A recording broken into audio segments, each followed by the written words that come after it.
जय गुरुदेव। कुछ दिन पहले, माइट बी 3 या 4 दिन पहले, मैंने एक वीडियो बनाया था जिसमें मैंने बोला था कि इज़राइल और ईरान के बीच जो युद्ध हो रहा है उसमें क्या होगा। और मैंने ये बोला था कि ये युद्ध अभी यहाँ पे रुकेगा नहीं, ये युद्ध बढ़ेगा। तो अब ये क्वेश्चन उठता है कि क्या ईरान के साथ बहुत बड़ा कुछ संकट वाला है ईरान पे, या इज़राइल को क्या अमेरिका कुछ ब्लाइंड सपोर्ट नहीं करेगा। तो देखिए, जैसे ग्रहों की जो पोजीशन बन रही है या ग्रहों की जो स्थिति है, ये युद्ध यहाँ रुकेगा तो नहीं।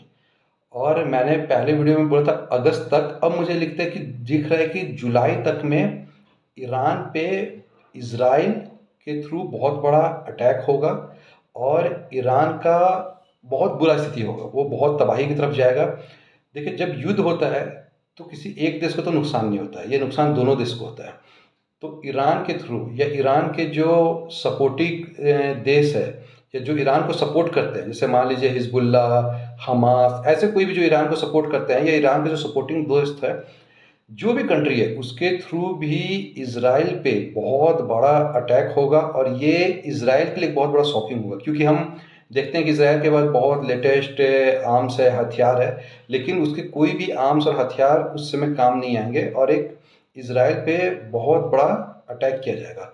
और साथ ही साथ जो इज़राइल है वो भी ईरान पे बहुत ज़्यादा अटैक करेगा, और ये सारा कॉम्बिनेशन अब जुलाई में बनते हुए दिख रहा है। अमेरिका का इस युद्ध में डायरेक्ट एंट्री होगा। साथ ही साथ जब इज़राइल पे अटैक होगा तो अमेरिका भी इसमें कुछ कर नहीं पाएगा।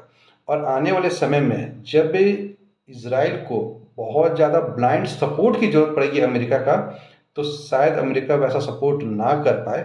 और हो सकता है कि इज़राइल को ये लगे कि मुझे चीट किया गया है या मुझे धोखा दिया गया है।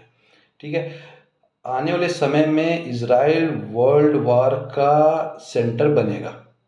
और साथ ही साथ देखिए, मैंने आई थिंक कि कुछ दिन पहले, मैं 3 या 4 महीने पहले, मैंने 2025 में होने वाली कुछ महत्वपूर्ण घटनाओं के बारे में बोला था, जिसमें मैंने एक बोला था कि विश्व के कोई एक बड़े नेता का भी हत्या हो सकता है।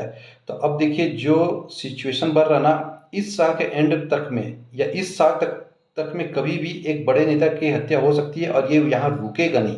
उसके बाद सारे देश धीरे धीरे धीरे धीरे कहीं ना कहीं इन्वॉल्व होते जाएंगे।